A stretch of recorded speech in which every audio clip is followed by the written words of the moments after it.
Control number 42473, please introduce yourself. Good day, Madam and Sir. I am Mary Grace B. Rabasto, 38 years old. I am single, but I have two children, ages 15 and 17. I am the only child of the family. What is your educational attainment? I am second year college in Batangas State University, taking up a Bachelor of Secondary Education. Why do you want to go to Hong Kong? I want to go to Hong Kong for myself and for my family to provide their needs. Have you been to any country before as an FW? Yes, ma'am. I am working in Saudi Arabia for almost 5 years and 2 months. Do you have experience in taking care of old person?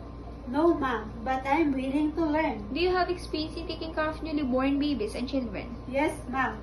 I do their food, bathing, and make them always clean.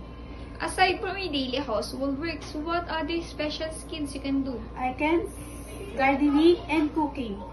What foreign dishes can you cook?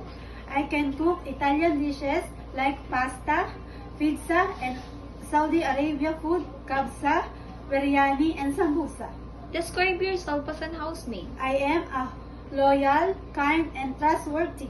During misunderstanding with your employer, what do you do? I will apologize and make sorry. Describe your relationship with your past and present employer. How do they treat you?